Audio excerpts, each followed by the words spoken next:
आज का ये एपिसोड शुरू करने से पहले एक छोटी सी बात। क्या आप भी अपना पॉडकास्ट बनाने की सोच रहे हैं? तो एंकर ट्राई कीजिए।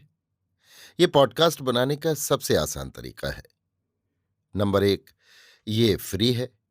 नंबर 2, इसमें कई सारे ऐसे टूल्स हैं जो आपको अपने फोन और कंप्यूटर पर रिकॉर्ड और एडिट करने की फैसिलिटी देते हैं। नंबर 3, आप अपने पॉडकास्ट को डिस्ट्रीब्यूट भी कर सकते हैं, जिससे इसे स्पॉटिफाई और दूसरे प्लेटफॉर्म पर सुना जा सके।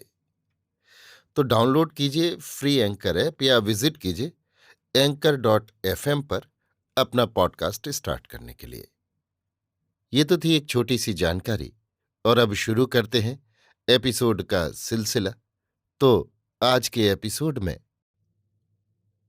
लीजिए सुनिए किशोरीलाल गोस्वामी के लिखे उपन्यास खूनी औरत का 7 खून का 22वां परिच्छेद, जज मेरी यानी समीर गोस्वामी की आवाज में।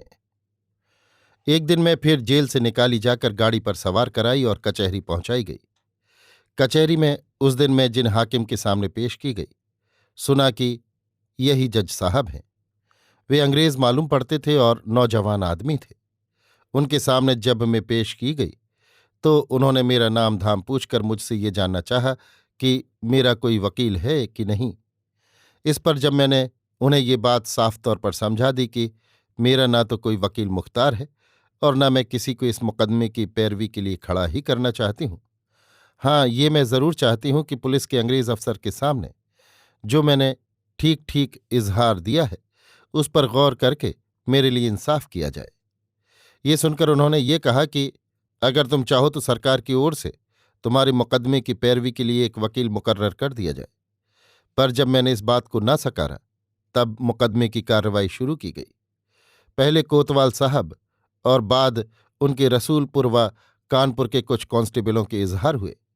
इसके बाद उन पुलिस के बड़े साहब का भी बयान हुआ जिन्होंने मुझे रसूलपुर थाने पर गिरफ्तार किया था। यहां तक सुनकर साहब बहादुर ने मुझसे कहा, ठहरो, और इसके बाद भाई दयाल सिंह से कुछ अंग्रेजी में कहा, जिसे सुनकर भाई जी ने मुझसे यों कहा, दुलारी, बस अब हम लोगों का काम बन गया, इसलिए व्यर्थ जज के यहाँ की बातों को फिर से दोहराने की कोई जरूरत नहीं है, क्योंकि जज के सामने भी वे ही सब बातें हुई जो मजिस्ट्रेट के सामने हो चुकी थी, और अंत में जज ने तुम्हें फांसी की सजा दी। इसलिए अब फिर उन सब बातों के कहने की कोई जरूरत नहीं है। हाँ, कुछ और बात हुई हो तो उसे कहो। ये सुनकर मैंने कहा, अब इसके आगे तो हुजूर वही बात हुई जो ऐसे मामलों में हुआ करती है, अर्थात कई दिनों तक मुकदमे की पेशियां हुई। सरकारी वकील और जज ने मुझसे बड़ी कड़ी जिरहें की और अंत में मुझे खूनी औरत करार देकर जज ने फांसी का हुक्म सुना दिया। बस मैं उस दिन से फिर जेल के बाहर ना की गई और यहीं पड़ी पड़ी अपनी जिंदगी के दिन पूरे कर रही हूं। अच्छा हुजूर, अब मुझे क्या हुक्म होता है? ये सुनकर साहब बहादुर ने भाई दयाल सिंह से अंग्रेजी में कुछ कहा, जिसे सुनकर उन्होंने मुझसे यों कहा, बेटी दुलारी, अब हम लोग यहां से जाते हैं। इस मामले पर खूब गौर करके तुम्हें कल या परसों इस बात की खबर की जाएगी कि तुम्हारी रिहाई हो सकती है या नहीं। इतना कहकर वे उठ खड़े हुए। साहब भी उठकर एक तरफ को बढ़े और बैरिस्टर साहब ने उठते उठते मुझसे ये कहा, कल तुम्हारे चचा साहब को लेकर मैं आऊंगा। इसका जवाब मैंने केवल बहुत अच्छा कहकर दिया और वे सब चले गए। अभी आप सुन रहे थे किशोरीलाल गोस्वामी के लिखे उपन्यास खूनी औरत का 7 खून का 22वां परिच्छेद, जज मेरी यानी समीर गोस्वामी की आवाज में।